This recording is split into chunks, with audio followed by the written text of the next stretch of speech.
Pemirsa, sebanyak 97 warga negara Indonesia melarikan diri dari perusahaan scam online di kota Chertou, Provinsi Kandal, Kamboja. Iya, pelarian para WNI juga menyebabkan kericuhan. Akibatnya 11 orang terluka.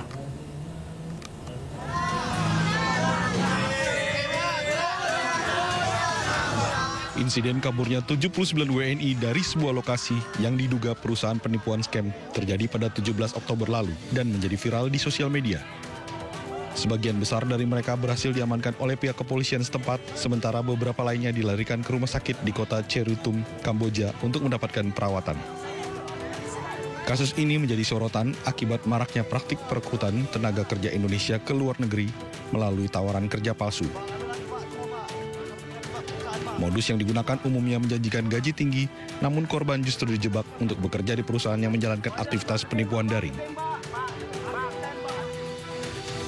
Sementara, Direktur Perlindungan WNI Kementerian Luar Negeri, Juda Nugraha, menjelaskan benar adanya insiden kaburnya 97 WNI, di mana 86 orang telah berada di kantor polisi kota Chertou, sementara 11 orang lainnya dirawat di rumah sakit. Selain itu, KBRI Phnom Penh juga telah memberikan bantuan logistik dan pendampingan hukum bagi para WNI. Tim Liputan iNews melaporkan. Kita ke informasi lain, sidang kasus dugaan korupsi tata kelola minyak mentah dan produk kilang di PT Pertamina Persero tahun 2015 hingga 2023 dengan terdakwa anak pengusaha Riza Khalid Muhammad Keri Adrianto Riza kembali digelar di Pengadilan Tipikor Jakarta Pusat.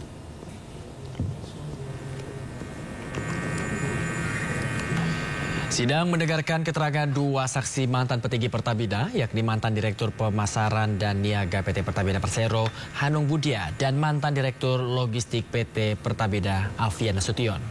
Di hadapan majelis hakim, kedua saksi menjelaskan teknis tata kelola minyak mentah dan produk kilang PT Pertamina. Kuasa hukum terdakwa Keri, Lingga Nugraha, menilai dari keterangan saksi PT Pertamina memang membutuhkan menimbun BBM sejak awal tahun 2012.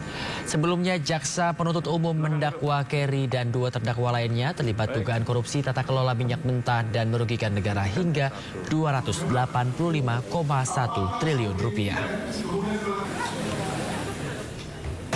Di mana kita melihat tentu dan ini sudah terkonfirmasi bahwasanya Pertamina ternyata membutuhkan, dan ternyata dalam konteksnya Pertamina memerlukan tambahan atau suplai penimbunan BBM ini sudah dari sejak awal semenjak tahun 2012, dan itu bisa kita lihat dalam kesaksian saksi Hanu tentu dan saksi Alfian membeberkan bahwasanya Pertamina membutuhkan penimbunan BBM yang lebih besar lagi sebesar 400.000 kiloliter per tahunnya, dan itu Pemirsa, Kejaksaan Agung serahkan uang sitaan korupsi CPO 13 triliun rupiah. Presiden Prabowo Subianto yang hadir saat penyerahan mengatakan uang tersebut bisa membantu renovasi sekolah hingga perbaikan kampung nelayan.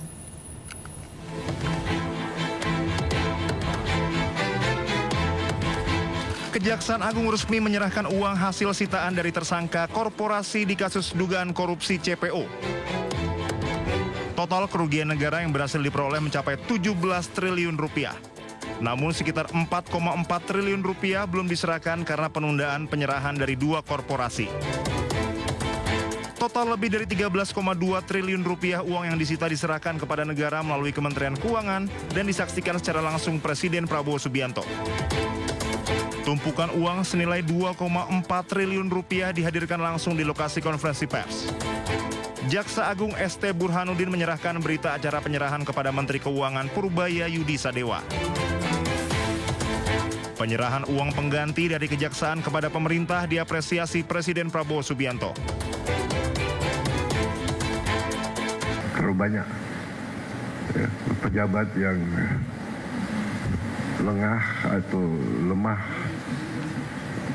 iman, lemah akhlak, melakukan tindakan dan akhirnya termasuk keluarganya yang menderita. Pengusaha-pengusaha pun saya ingatkan, dunia semakin sempit, bumi semakin kecil oleh teknologi dan peradaban, sehingga kalau saudara menganggap ya kalau mereka para pengusaha-pengusaha serakah itu menganggap bisa menipu terus-menerus bangsa sebesar Indonesia, ya saya kira itu kita akan buktikan bahwa kita masih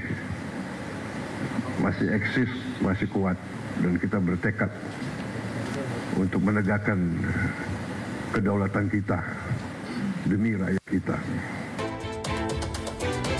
Presiden Prabowo menilai uang tersebut bisa membantu renovasi sekolah hingga perbaikan kampung nelayan. Menurut Prabowo, hingga akhir 2026 akan ada perbaikan kampung nelayan. Setiap kampung nelayan diperkirakan memiliki penduduk 5 juta orang. Ternyata luar biasa ya, itu uang 2, sekian triliun saja itu sudah memenuhi tembok begitu ya. Gunung uang itu ya. Gunung Kalau di uang. sana kalau kita ngebayangin di studio ini kira-kira 13 triliun itu segimana ya Bayu? Aduh, ini nggak kelihatan kayaknya, nutupin kamera ya. juga mungkin ya. Dan mungkin itu uang 13 triliun itu bisa buat wall climbing. Bisa dipanjat begitu ya, kalau mau coba-coba hiking itu bisa belajar tuh pakai 13 triliun tadi ya. Kira-kira nggak habis berapa turunan ya? Wah, turunan tanjakan juga nggak habis tuh kayaknya. Habis. Nah, ini ternyata ada momen yang unik juga ya sebenarnya ketika penyerahan uang dari hasil korupsi CPO tadi ya, di mana ini terekam detik-detik Menteri Keuangan Purbaya Yudisadewa yang hendak push up di depan Presiden Prabowo Subianto. Nah, kenapa mau push up? Karena Purbaya ini terbirit-birit karena telat dalam acara yang dihadiri oleh Presiden tersebut. Kita lihat.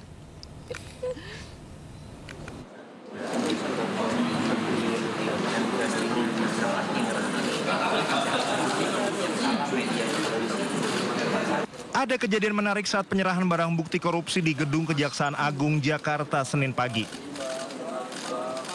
Terekam detik-detik Menteri Keuangan Purbaya Yudisadewa terlambat saat menghadiri penyerahan barang bukti korupsi 13 triliun rupiah dari Kejaksaan Agung ke Kementerian Keuangan.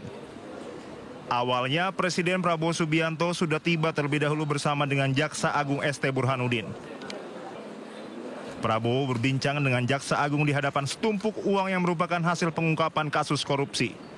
Selang beberapa menit kemudian, Menteri Keuangan Purbaya Yudisadewa datang tergopoh-gopoh menghampiri Prabowo.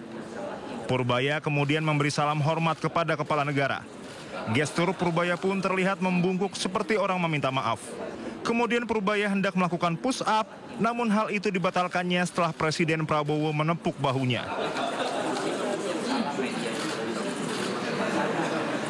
Jadi kita akan lihat ke depan seperti apa. Itu mungkin di atas itu kita akan pertimbangkan kalau pertumbuhan kita udah stabil di atas 6%. Mungkin juga kalau udah tumbuh di atas 6 saya nggak perlu lagi itu. Karena pajaknya kan naik kencang.